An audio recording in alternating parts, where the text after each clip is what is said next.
Welcome back to the Gravity Doctors. I'm Brennan Spiegel, and with me is Dr. Lachlan Kent. And between us, we're the Gravity Doctors. And today, we're going to be talking about something that we're both really passionate about, and that's the Olympics. The Olympics are coming up, the Winter Olympics in February, and we decided we should focus on peak athleticism as a form of defying gravity. What is it about these athletes in the Olympics that teaches us what it means to fight this force of gravity, to survive and thrive on this planet? And how can athletes think about biogravitational medicine in training to do the incredible feats that they do? And I know, Lachlan, this is something you've been really interested in, particularly as a proud Australian, thinking about the 2000 Sydney Olympics, right? Yes, I was about 20 in 2000 when we held it in Sydney, and Cathy Freeman actually lit the cauldron. So she's the first Aboriginal woman to win a gold medal. She won the 400 meters, but she lit the cauldron as well. She was the first competing athlete to light the cauldron. So in my mind, she was like the center of the world's attention. She was the world's center of gravity for a moment when she lit the cauldron. But she had this amazing sort of out of body, well, not out of body, sort of deeply in the body, gravitational experience when she was running. And she talks about it really clearly as floating to the finish. And she said it wasn't just an adrenaline rush, because she would get that adrenaline rush in any race towards the end to run through the pain.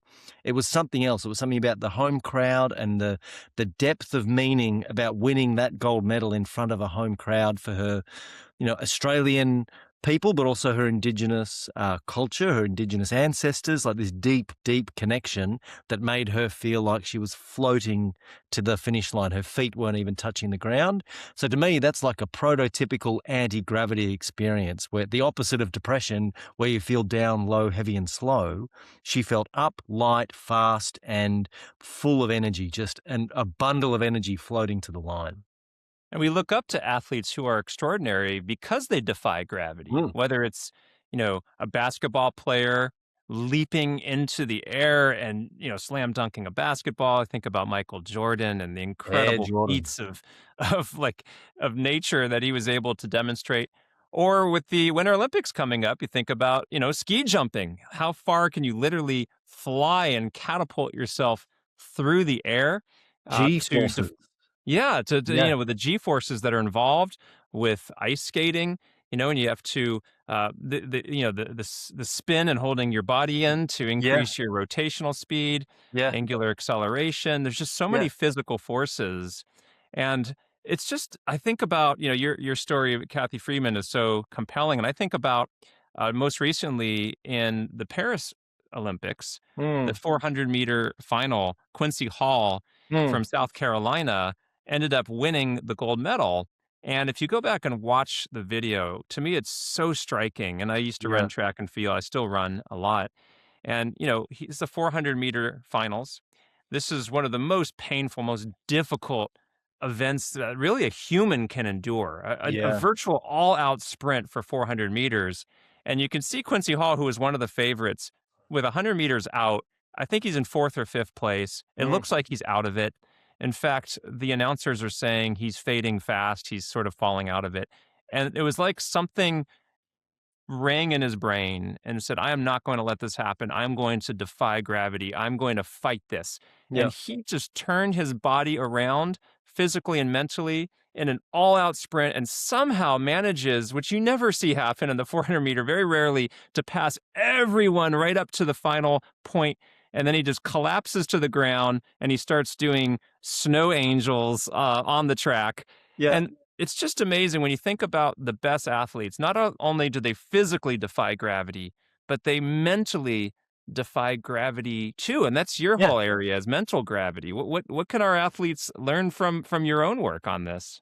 So it's like the body-brain connection, isn't it? The body-mind connection. It's using the mind to its greatest capacity to overcome sort of physical limits. I mean, my surname's Kent, but we don't have real life superheroes. There's no Clark Kent. Sports people are the closest to superheroes because they go to that extreme. And it's all about the mental edge, isn't it? It's not about physical training on the day in the performance. It's about mental poise or equilibrium.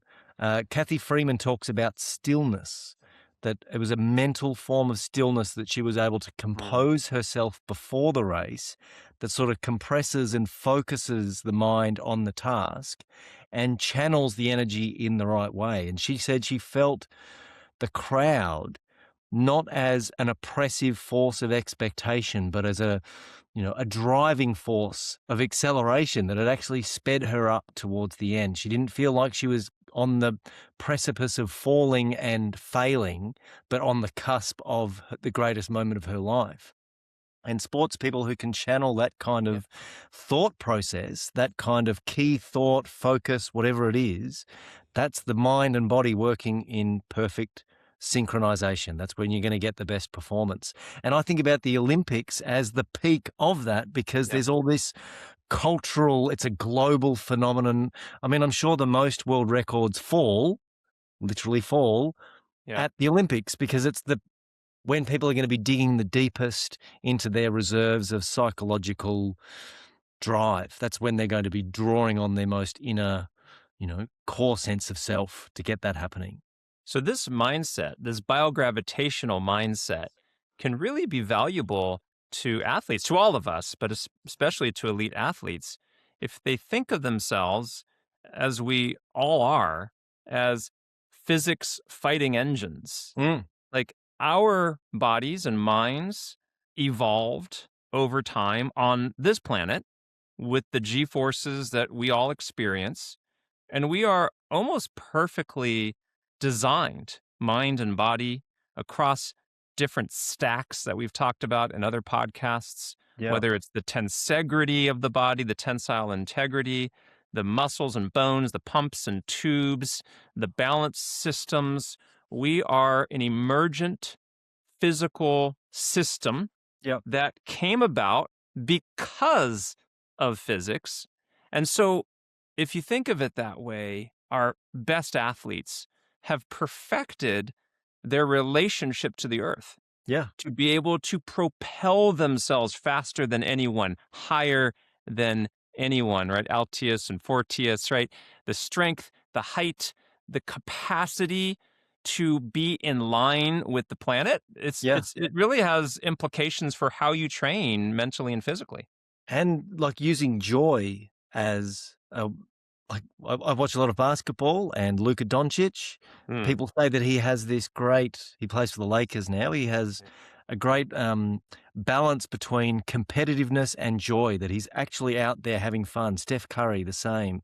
And even Ash Barty, the tennis player, the Australian tennis champion, who retired really young, but she had to come back from an initial sort of slump in her career where she got, we call it, what do we call it? Not the jitters. There's an Australian slang term for it. I'll have to put it in the show notes. But there's a term, the yips. You get the yips. Yeah, in golf we get the yips too. Yeah. So the yips is like you're on like anxiety about performance. So psychologically, she had to get through that. And she had a mindset coach who just said, well, you've got to be playing for joy. If you're not playing for fun, and if you're not enjoying it, you're not going to perform well. And that's what drove her to become world number one. And then she retired when she said, I've done what I came here to do. I've had my joy. I've had my moment in the spotlight. I've climbed the mountain. Now it's time to retire. So I think all this emotional side of it is hugely important. That's what sports people always say. It's not just the physical conditioning, it's the mental side as well.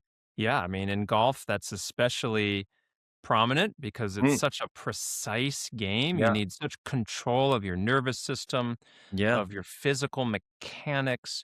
You're aligning your body, and you're literally thinking about gravity every step of the way, every part of that swing as you come down through the ball and launch it up and into the air.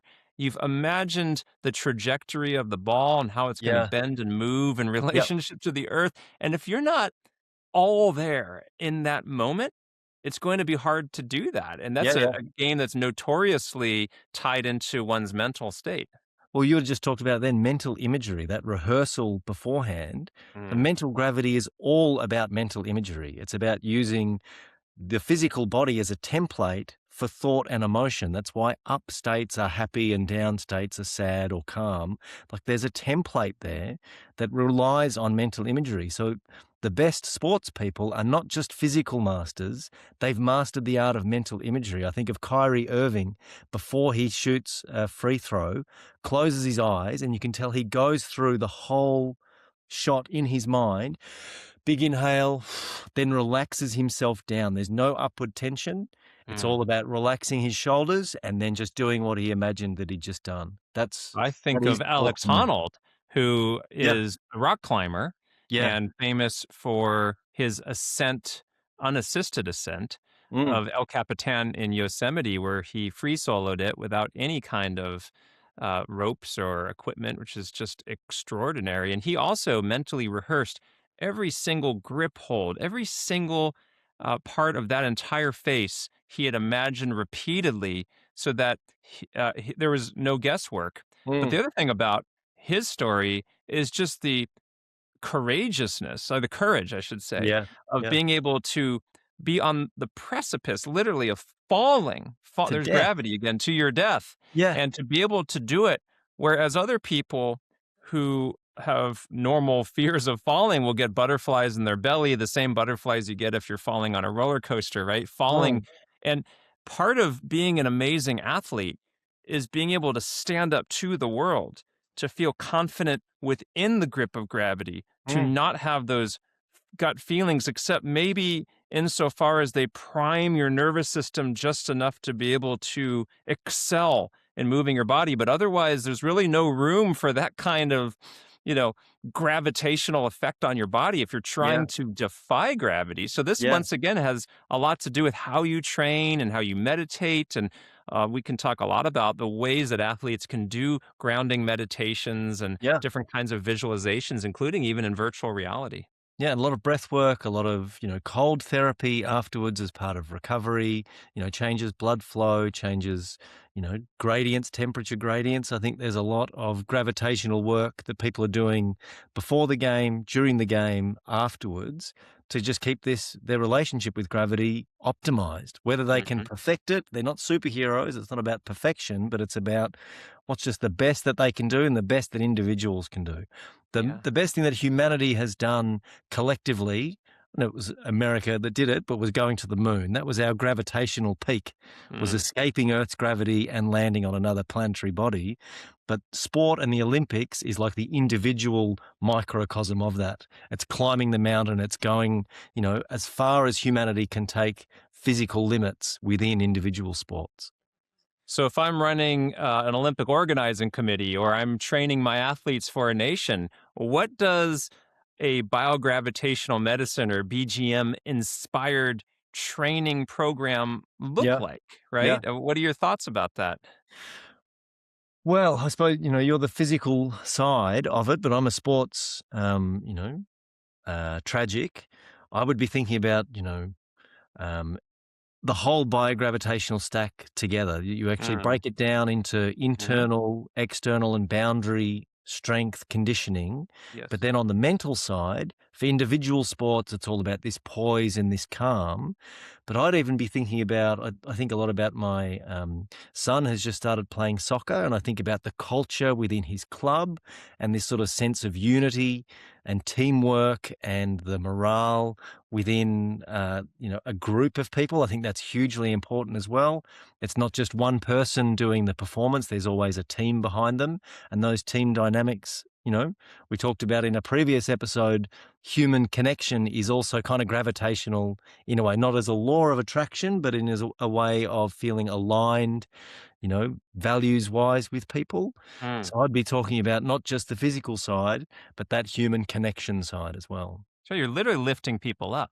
Yeah. So that's another Yeah. gravitational metaphor. And Yeah. and to feel that you're part of an initiative, a movement Yeah. to lift up your nation through yourself, lifting your own body, lifting your own mind. And with that comes, a whole population behind you who feels lifted, just like you did when Yeah. Cathy Freeman won that gold medal. without feeling it as a burden. I think that's the key, that Cathy didn't feel the pressure to excel or to win as a burden. She saw it as a motivating factor. I think of sports people who have suffered under that burden. I think of the Australian Ben Simmons, the basketballer, who's had a great fall from grace, from number one draft pick to now not even signed to a team, an NBA team. And he's talked a lot about his mental health struggles, about feeling the pressure, feeling ostracized from his team, that he was targeted and specified as, the weak point in their loss in 2019 or 18, I think it was. So I just think, this mental and social, emotional side of sport is, to me, a gravitational, or people feel emotions gravitationally and they feel connection to each other gravitationally. And I don't hear a lot of this in the sports psychology realm. I'm not a Oh, sports psychologist, but the idea of defying gravity is really at the heart of it. yeah, And what that then means is to ensure athletes recognize what they're doing, understand this metaphor, and practice it. And so in virtual reality, for yeah, example, we use it a lot with our patients in the hospital, not even with athletes, but the idea of being able to to experience otherworldly physics, to float like a bird up into the sky, to fly like a superhero. There's something called the Proteus Effect, yeah, which is this feeling that if you fly like Superman, you become Superman and you embody what it feels like to be Superman. yeah, And so to me, I would want all my top athletes literally routinely practicing and meditating on the idea of defying gravity. What does it yeah, mean to be Superman, to fly, or Superwoman, to fly across the earth and to defy its pull? yeah, Right? You could already be the strongest, but it doesn't mean that you defy gravity the way Freeman did or Quincy Hall did in the examples that we've talked about, or Alex yeah. Honnold.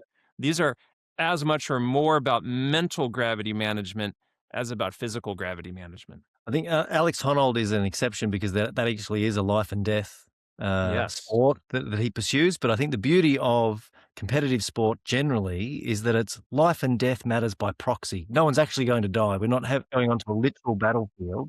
Mm. We're each other. We're competing without life and death stakes.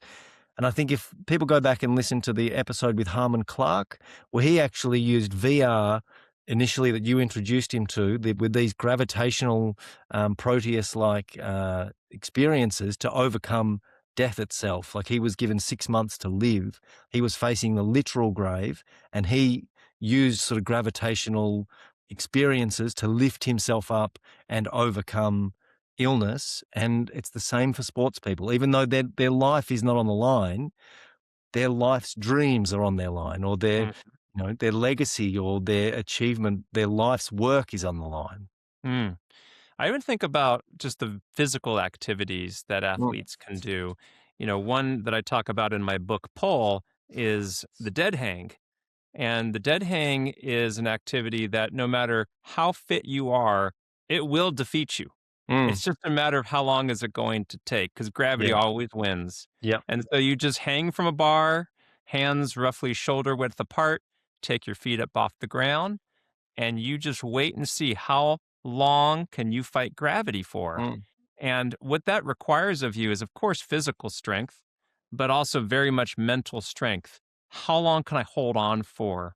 And if you're training for the 400-meter finals, let's say, or anything like that, you are going to experience tremendous searing pain Mm. in mind and body. Yeah. And what you're essentially fighting in that moment is gravity itself, which is why a lot of people just collapse at the end, right? They're just done. They can't, at the end of a cross country meet, you see all of these runners just collapsing, and then people pull them off of the Yeah, yeah. out of the end so that they make room for the finishers. So to do a dead hang and every day practice, can I hold on a little bit longer? Can I defy gravity a little bit longer? It's not just building up your strength, but your mental stamina to fight that force. Yeah, for sure. And I think, Brennan, you and I, we're both sports lovers. We watch a lot of sport. We sort of live it, vicariously. You're a marathon runner, so you do it, personally as well. I've played a lot of sport and still do yoga, so we're still very physical as much as our bodies will allow. And I just think there's so much in it for sports people that, can be exploited. There's a lot of metaphor, there's a lot of physical activity that creates a holistic system, a mind-body system. And that's what sports people are. That's what they represent at a peak level, is those two things working together. And that's what biogravitational medicine is. It's those two things working together.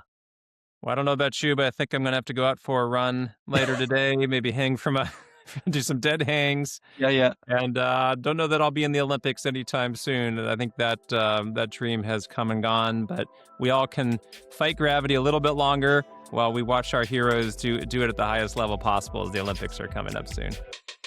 If you like that episode, please like and subscribe and tell your friends about the Gravity Doctors. You can also follow us on social media. Check out the book Pull, and you can also check out our show notes for tips and links to some of our scientific articles. You can follow us online at thegravitydoctors.com. You can follow me, BrennanSpiegelMD.com, and Dr. Lachlan at lachlankent.au.